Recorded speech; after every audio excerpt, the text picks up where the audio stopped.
Hi, everyone, and welcome to the Relationship Renovation Podcast. I'm Tara Kerwin. And my name is EJ Kerwin. And thank you for being here. Thank you for listening, for tuning in. Always grateful. Yeah, things are exciting as far as the podcast goes. We've been on a couple of shows lately. We did the Enjoying Your Blended Family podcast, which was a lot of fun. Yeah, that was fun. And, we just kind of ever expanding. It's been really cool to see our audience grow and see people listen to us all over the US and Canada and places in Europe. It's just been really cool to see. The woman who edits our podcast today just sort of helped remind me of the fact that there's a lot of people obviously that are enjoying this and are getting something out of this. Yeah. That's all we can hope for. Yeah. And that there's a big need out there, that this is a big part of our public health sector, that just we don't have a lot of stuff that's just focused on helping people have a great relationship, helping people feel connected. And it's just great to see that people want it, not just for, the fact of what we're doing, but also that people are out there seeking having a better relationship. And my heart feels very happy that we can do this and provide resources and our own experiences and the experience that we have working with couples and really try to help as many people as we can. Support. I like that. Absolutely. Absolutely. Well, I think today every topic we talk about is very near and dear to our hearts. This is a big one that I want to say almost all couples go through. And it's really, the topic today is staying connected during intimacy struggles. Yeah. And it's an important one because, again, like I said, a lot of people, if not all couples, go through intimacy struggles. They all look different. We all get through them or not get through them. And we really want to share our experience and what we've seen that has been very healing in our own relationship, in addition to a lot of the couples that we work with. It feels like in a lot of ways that all roads lead to intimacy. I know we were meeting with a couple the other night, and they're a couple who's done a ton of work. They're feeling more connected. They're resolving conflict better. And then when we sort of did our check-in, it came down to intimacy. Yeah. Yeah, and they still sort of were this is... They're still blocked. It was once we started talking about that, it was we hit sort of this stickiness, And I feel like the very first thing we really want to do is normalize that almost every couple struggles with intimacy. It's okay. It's a really hard thing to talk about. It's confusing how to talk about it. And it's one of the most vulnerable subjects. Yeah. And one of the most vulnerable experiences is being intimate with another partner. Yeah. I remember it always sticks out to me, a podcast we did a while ago with a sex therapist, Jessa Zimmerman. And we said kind of what we just said, almost all couples. And she stopped us and she said, no, every couple. Every couple. Every couple struggles with intimacy issues. And that's just I don't know, that felt sort of overwhelming, but at the same time, it felt very on a personal level, it felt oh, okay. Every couple struggles with this. What's good about hearing that, Tara? About hearing oh yeah, every couple struggles with this. Well, so just hearing that, I could take a deep breath and be I'm not alone. We're not alone. That this is something we see universally, globally, and that there are ways to build skills, because that's what we're needing, skills to learn how to do intimacy in healthy ways, how to talk about it, how to share our experience. And that's really difficult because we just want it to kind of be good. We don't want to have to learn these skills. No, this should just be happening. But we know it doesn't. Yeah. I think both couples and oftentimes therapists as well, we have this assumption that hey, if we clean up our communication, we get better at resolving issues, or we deal with our stressors better in life, or if we do all these other things, then the intimacy will just it'll just fall into place.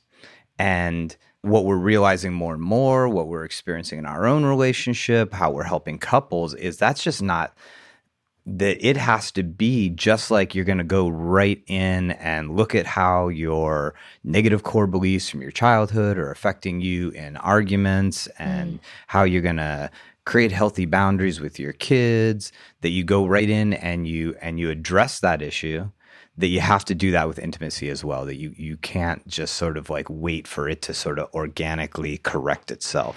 Yeah. And so maybe kind of moving into this next piece is like, what do we see? What are the dynamics that we see when couples feel stuck and they're having a really difficult time navigating their intimacy struggles? Because we see a lot of different dynamics, but they all are very similar in theme. Yeah, I mean, I think that, we had a whole 2-part series about this a while ago called High Frisky and Low Frisky. And I think the number one dynamic that has lots of splinters and lots of things underneath it and different sort of subcategories of it, but is just like a differentiation in sex drive, is that, one person has a higher libido than the other one. I think that's like kind of the most significant issue we see, right? That is, because under that, like you said, it splinters off. There can be a lot of rejection experienced when this is happening. There can be a lot of shame experienced when this is happening. And it's really understanding it's not really the high desire, low desire partner. That's the dynamic, but it's the process of how you're understanding each other in that dynamic so that you don't keep reinforcing shame or feelings of rejection, because it's the feelings of shame and rejection that keep couples pulled apart. But if you can really be vulnerable with your partner about that shame and rejection, on both sides, low frisky and high frisky, that is where healing begins. That's where a deeper level of connection with intimacy begins. Yeah, because so the whole topic for today is like, how do you stay connected with your partner during intimacy struggles, right? And the very byproduct of when you are having a struggle with intimacy with your partner is that it's super disconnecting, right? That each person is having a completely different experience. One person is the one who's just like, not feeling it, having a difficult time connecting in that way with their partner. The other person is the person who's like pursuing or is feeling that desire and is feeling rejected. And the very nature of that dynamic pulls people apart. And so what we need to address is like, how do you stay connected during that, right? Like, how do you not let the very like sort of structure of that struggle just pull you apart, whether it's quickly or slowly? Yeah. How do you do that, EJ? How do you do that? We're still, we still move through our own intimacy struggles, but I feel like we're doing it so much more gracefully and it feels so much safer than it ever has. And so I think maybe sharing our experience in our own relationship and then kind of piggybacking that with some of the successes we've seen with the couples that we've worked with over the years and how they've been able to manage that. Yeah, I think one of the things that we've realized in going through this ourselves is it's a lot more complex than I think we originally saw it as.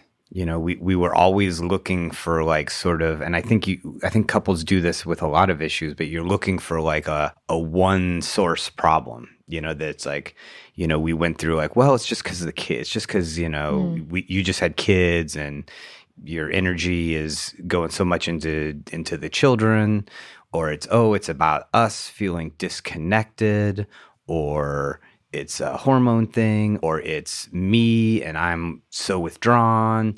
And I think one of the things is realizing like it is having a healthy, loving, connected, intimate relationship comes from like an awareness of a lot of different things, right? And we're still like figuring that out. Like, why has that been a struggle?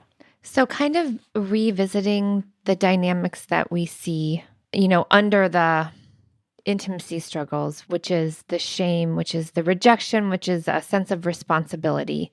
And if you already are feeling a struggle in your relationship with communication around topics like chores, how in the heck do you get to talking about shame and rejection and this sense of responsibility or this insecurity piece? And so, it's really important that communication starts to build in a healthy way before you really get into talking about intimacy.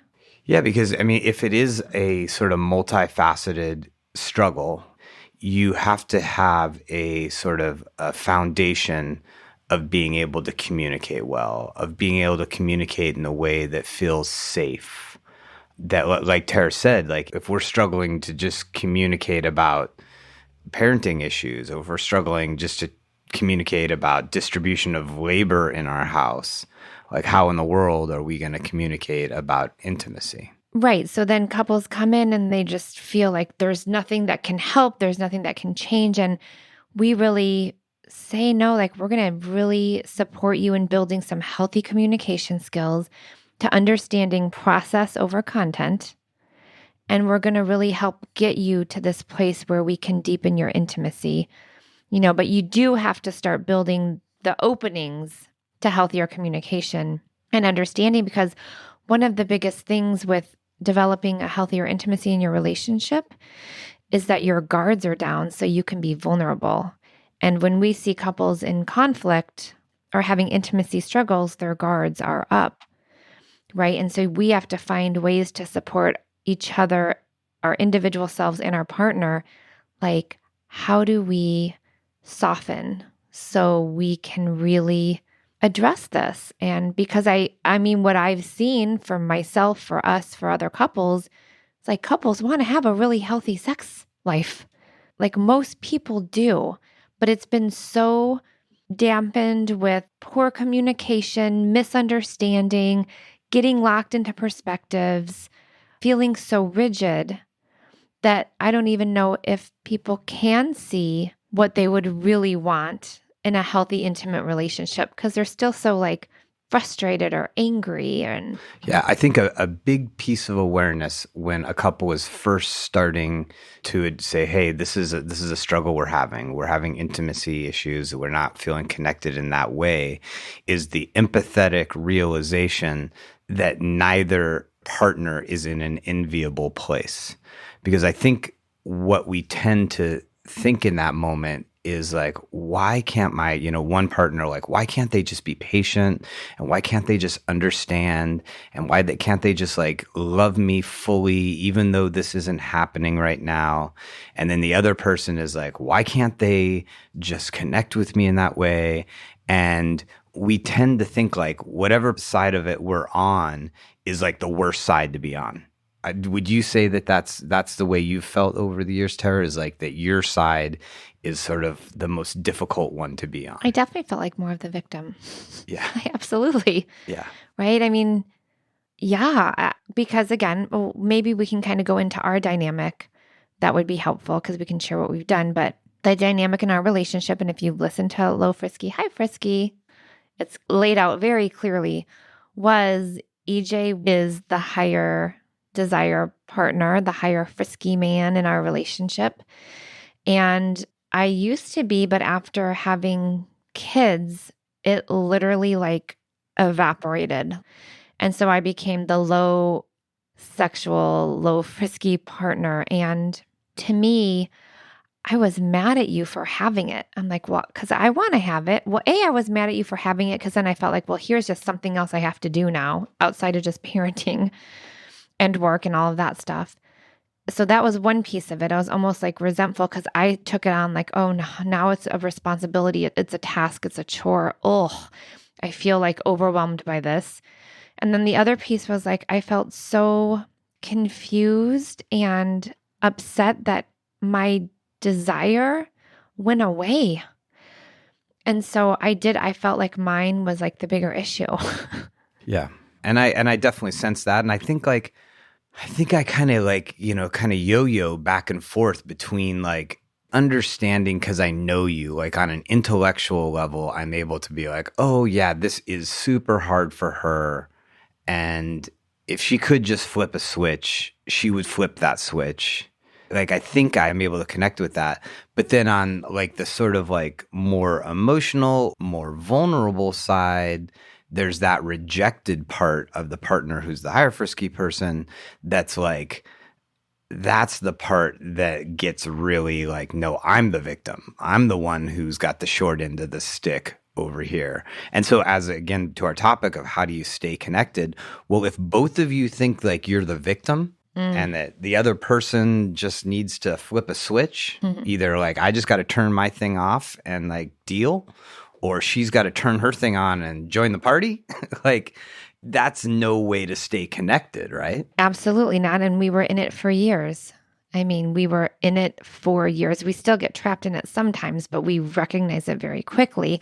But I would say, again, this is our experience and all the couples we work with. Like, that is a significant piece of the block in intimacy, is what you just said, is we get stuck in our own suffering and we feel like we are suffering more. And that's when we lose all insight and compassion and understanding of why it's actually happening, and we get lost in the content. Well, and it's so interesting, right? Because that is also the one of the very first components we work with a couple about whatever their problem is empathy.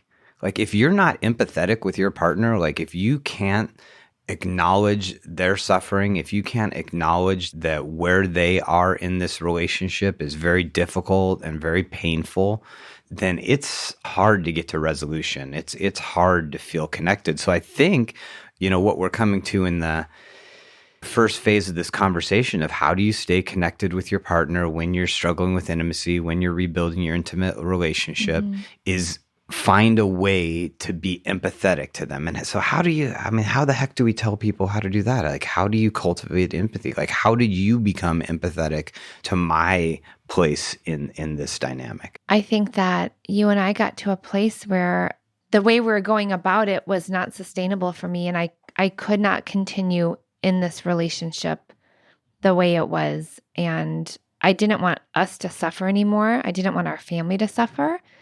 And I feel like for me, it just reached like, I have to find a way to feel and do this differently, because whatever this feeling of stuck victim is definitely not working. And then I have to find a way to let EJ know how vulnerable this really feels for me. Yeah.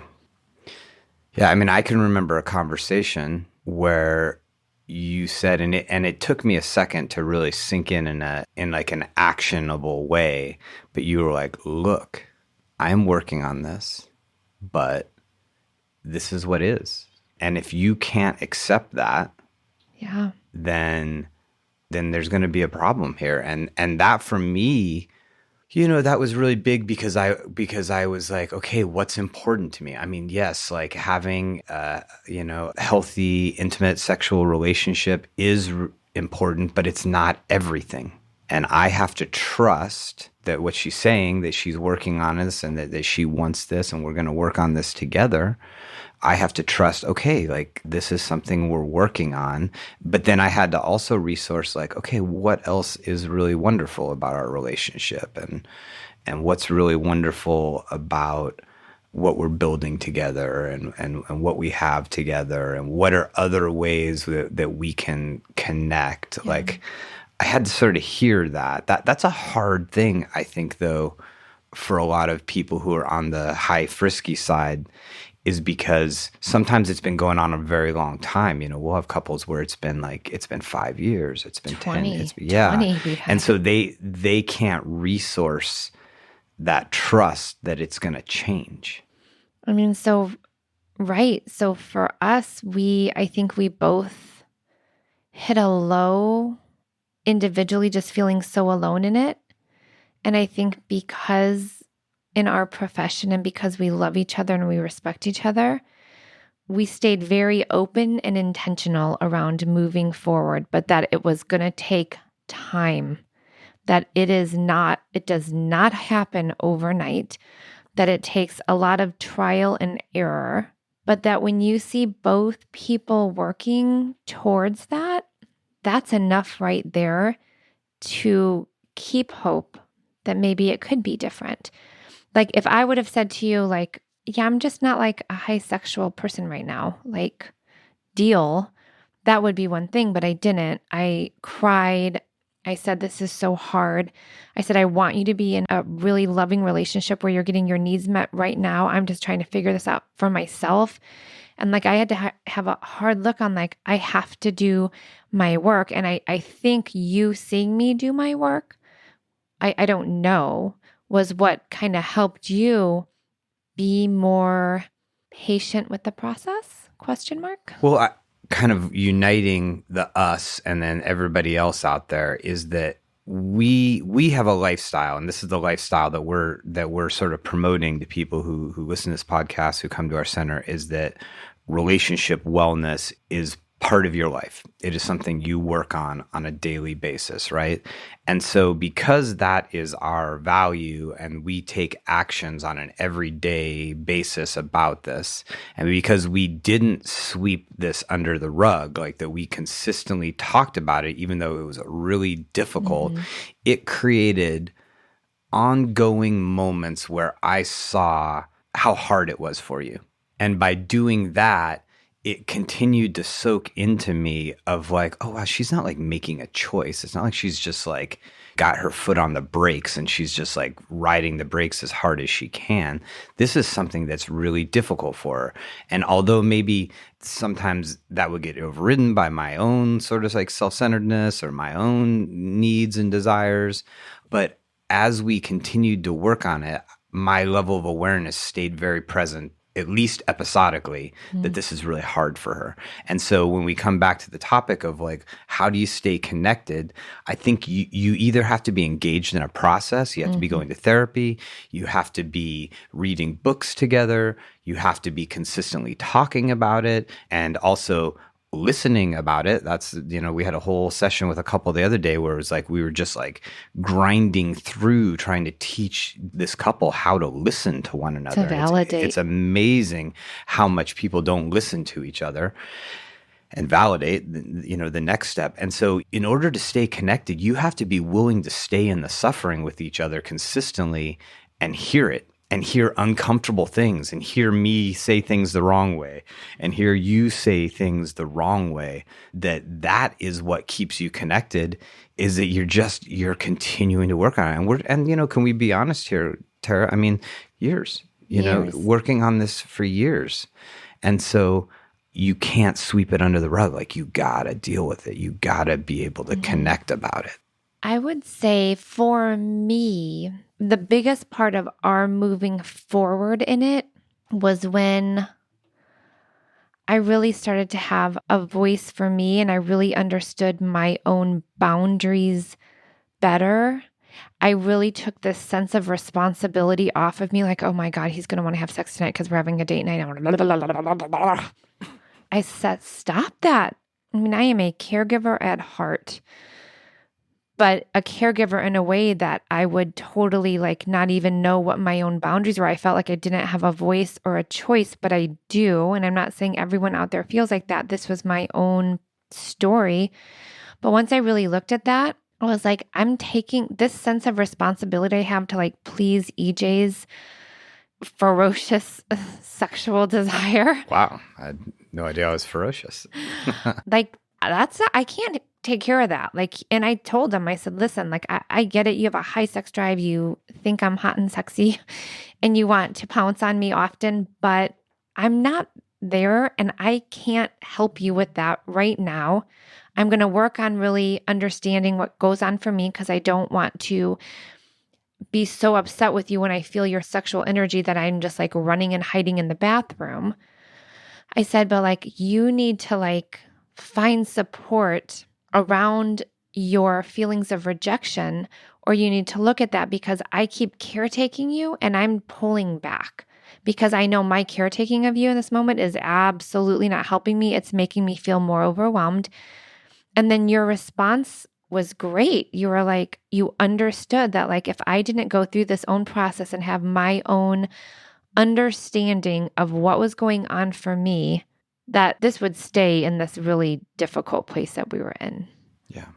So we've talked a lot about the sort of when you're in the weeds of it, like finding the way to talk about it in a vulnerable way, to not sweep it under the rug, to maybe get some help in talking about it, to realize that your problematic communication skills that pop up while you're playing Yahtzee are definitely going to pop up when you're talking about intimacy. I think the other thing, something you just said triggered in me this idea of like, also like, I know that we both do want the same thing.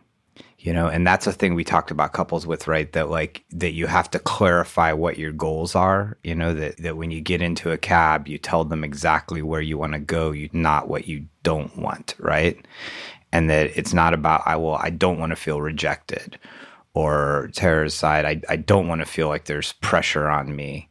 It's like, I'm confident that you want to be connected in that way.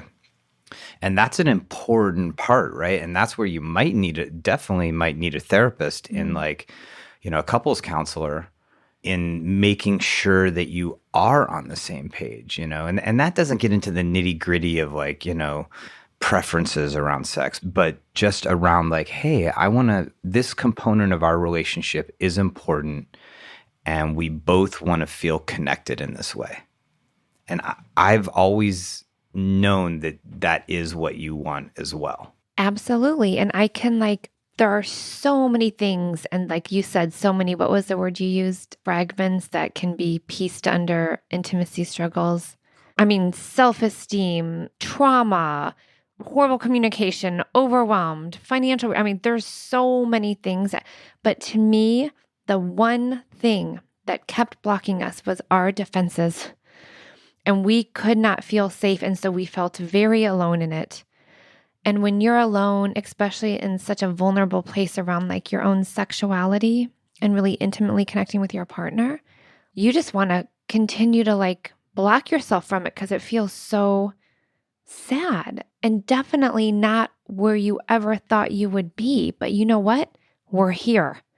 You got to look at it. You got to say, we are here. This is happening. Did we have years of like being defensive and guarded and like blaming each other and criticizing each other and judging each other? And then I would even say, go out and then just go have sex with someone else, blah, blah, blah. Like there were crazy things that came out of my mouth. But we're here and we together are making the choice to feel intimacy, to talk about it when our hearts are open, not closed. And so that means you have to work on your defensiveness. You can even ask your partner, since they're our blind spot, right? Like I would tell EJ, like, I can feel, you don't have to say anything. I can feel this energy from you. And that automatically makes me want to shut down. He's like, no, I don't. I'm totally no, bullshit. Like we can call each other out on our bullshit because we know each other, right? And I think once you were willing to really be honest with yourself, once I was really able to be honest with myself, that was the first thing that kind of opened up this whole new gateway to a deeper connection, is that we both got really good at recognizing if we're defensive right now, if we're blaming, if we're whatever, and we're not honest about it, and we're like making our partner feel like they're crazy that they think we are, like that will do nothing but keep you stuck. If you're really wanting to look at it differently, you have to look at yourself. You have to look at the way you respond and the way you're triggered. Yeah, I think that's a nice sort of wrapping point, I think, is that like everything we do, that your process in staying connected with your partner, of having a healthy relationship with your partner, does begin a lot with looking right in the mirror. I have to be working through my process of what it's like to be that high frisky partner. I have to look at what it feels like, what my fears are, how I respond in different moments. Like if I'm just dealing with this when there's a, uncomfortable moment between the two of us, or I'm just dealing with when I'm trying to like generate some kind of connection between Tara and I, that's not going to work. In order to stay connected with Tara throughout it, I have to be working on it in the in-between time. I have to be really aware of what happens for me and what has happened for me, and find healthy, honest, but kind ways to communicate with her about it, to look for the right moments, to notice when she might be more receptive to hearing something, to know that talking about it at 11 o'clock at night is probably not a good idea. But that doesn't mean it's not a good idea, period. We got to look inside so that we can open up in that vulnerable way and give our partner the opportunity to be empathetic. Because I can't be empathetic, or it's more difficult for me to be empathetic if you're not opening up to me. Right. So, okay. There's so many steps, and I'm like, what do we say first? But the first thing is really asking yourself, like, what kind of intimacy do I want to feel with my partner? And usually it leads back to like, when you were first together and like you just had fun together and you were adventurous and you guys were seen and you felt loved and cared for, and there wasn't all this heaviness and all these other stories now that we have in our mind around sex and intimacy. And I think you start there, and you most likely will recognize that your intentions and what you want are truly the same, that you want to share each other and you want to really embrace each other and you want to be able to have that physical affection, but you don't want to have it with all of the defensiveness, the sense of responsibility, so you got to talk about it. So one important thing for me when I said, okay, I have to really be vulnerable, I have to look at myself, I can't caretake EJ, that is not my job, was like, I had to say like, EJ, I got to let you know, right? And this is just like a little tool, a little intervention. Like, I have to let you know when we have date night, because I have all this like anxiety around like, oh my gosh, we're going to have sex now because it's date night. Like, it makes me like so nervous that you have this expectation, and that shuts me down. And it's really hard for me to even enjoy the present moment of date night, because I'm constantly in my head thinking like, oh gosh, am I going to have sex tonight or whatever? Not that you've ever forced me in that way. That was my own perception. And when I was able to tell you that, this was so important. I hope everyone listens to this. On our next date night, EJ was like, listen, I heard that you get really anxious, right? And I know that one of the biggest things we're working on right now is intimacy. I could cry. I'm going to try not to, but you said like, I want you to know that I have no expectation, that I just want to go out and have some time with you and really have some quality time with you together. That made me feel like, A, you're thinking about it, and that you're working on yourself around helping support me in my anxiety. And that just made me feel so much closer to you. And it was something like, I know it sounds so little, but it was so big. Like, oh my God, he knows that like, this is one of the times where I get really anxious and nervous. And he's letting me know like, it's okay that my perception doesn't have to be, because he's saying it's not true, Tara. Like, do I want to? Absolutely, of course.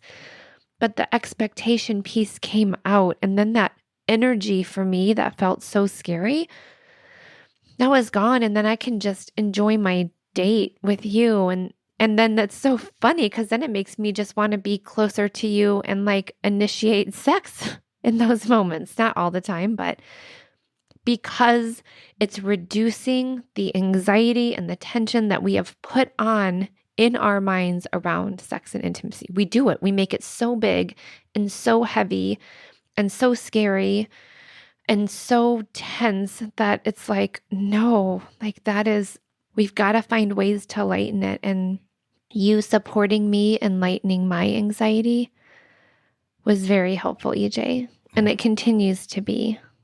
What have I done that has been helpful for you? Because again, I'm the low desire partner. So a lot of people listening to this might be the low desire partner. For the high desire partner, like, what is it that I do that continues to support you in your healing and deepening our intimate bond? I mean, you've consistently found other ways to let me know that you love me. Mm. You know, you've sent me, you know, you give me cards that tell me, you know, things that, you know, that you care about and respect or admire. So you've always been good about finding like other ways to let me know. You've become more empathetic, I think, to my side of it. How?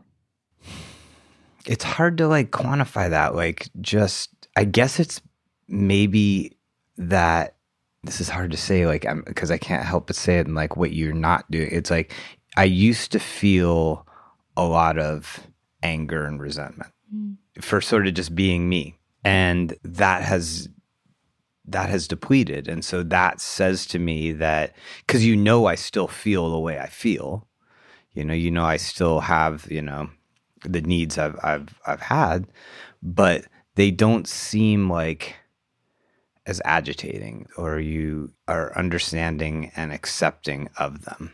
I mean, I think it's just that I do think you've become more empathetic. I guess what I'm asking, especially for these higher frisky partners out there, is like, how did you become more patient with the process? Because I've noticed that you did, right? And that patience piece, and really recognizing, like, if I don't have this patience, like Tara's anxiety and my lack of patience are going to keep freaking knocking heads. Like, how did you do that? I mean, I really focused on what's important to me. And that's that I love you, and I want to be with you, and I would never want to lose you. And that's what's most important. And I don't want this aspect of our relationship to be the thing that fractures it completely. Yeah. I had to like really come to that realization that this is not worth losing her.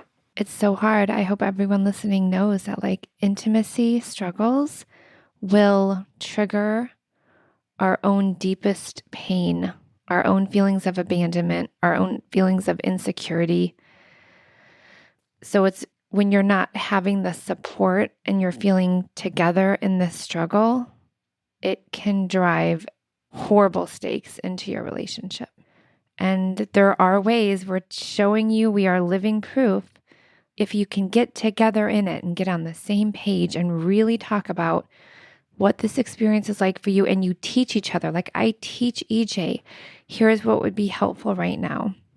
He teaches me, this is what would be helpful right now. And the better we get at saying that, and the most receptive our partner can be is what they are, that's the secret ingredient right there. And you just gotta, you have to have these conversations over and over and over, because it is a trial and error process. You know, we've definitely stumbled through these, and there's been many conversations we've had that didn't feel good and weren't productive. Right. But we've never given up. We've only swept it under the rug for brief amounts of time. Right. Even though, like, you know, I definitely have avoidant tendencies. We've both like said, like, no, we're gonna keep. We're just not. We're not quitters, you know. And No, and I we're think not. that's the thing, is in relationship, you gotta stick with it. You gotta keep having these conversations. And when you need, you know, when Tara would be like, you gotta go see a therapist and talk about this, or we gotta go see somebody together and talk about it, or we gotta make sure we have a date night. You know, that we just like, Right. There's never been, you know, a prolonged amount of quit. You know, and I think that's the thing, is we got to tell you guys, is like, this is worth it, but it takes this lifestyle of like, we're working on us.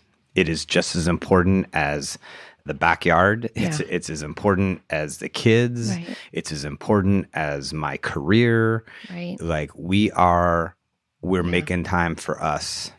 And, you know, we have a template, right? We have in our relationship renovation program at our center at home, it's like we have let's talk about sex part 1, part 2, part 3, part 4. We're actually going to be, in the next few podcast episodes, EJ and I are going to kind of be modeling and going through these questions. So you guys are going to be able to have this template, or if you need to reach out and say, hey, can you just send over that part of, this question? Like, we want to support you guys because some people don't even know what questions to start asking. And we set it up in a way where it just starts to first explore, like, what do we even know about sex? I mean, we really tried to make it this way where it starts kind of soft and like really getting some history around it, all the way to like, hey, what kind of fantasy do you want? And so please reach out. We want to provide any resources that we have to help you really get started with healing the intimacy, because when it does, and I am living proof that it feels like I don't have anxiety anymore around our intimacy. Am I still working on my stuff? Absolutely. But it feels so much better. And I think that's why I became a therapist. And I think that's why I became a marriage counselor.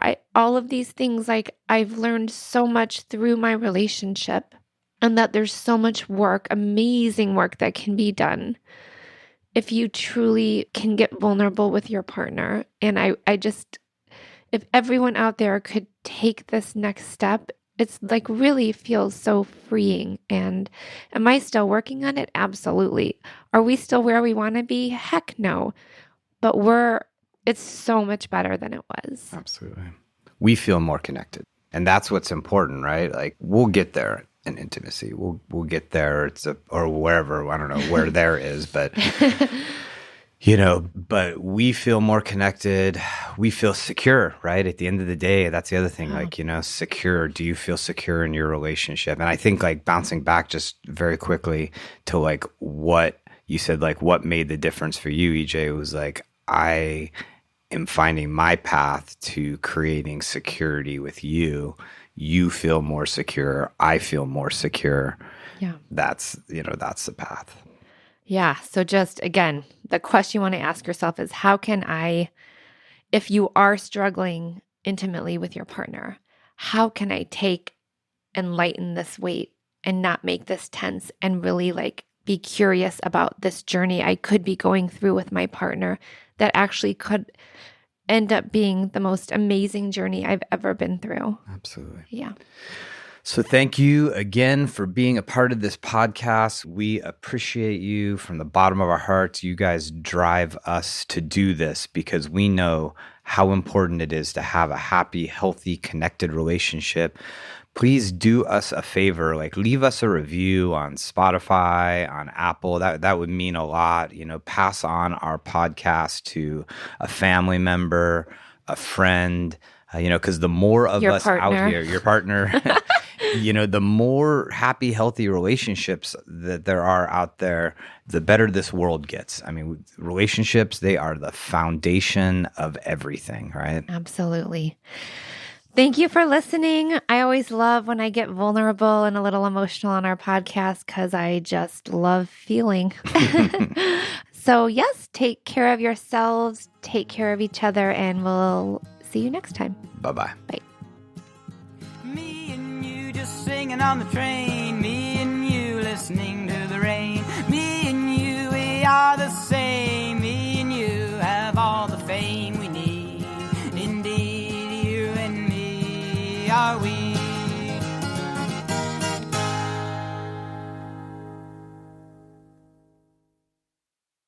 With Eversense, the long-term sensor helps me spend less time dealing with my CGM.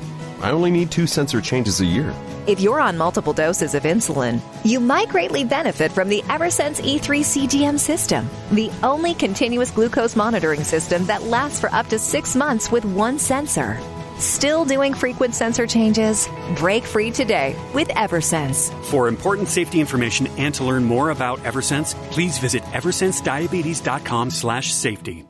If you look around, there are so many ways to make a difference. At Capella University, our FlexPath format gives you a different way to earn your degree. Take courses at your speed. Move on whenever you're ready. Education should fit your life. Learn more at capella.edu.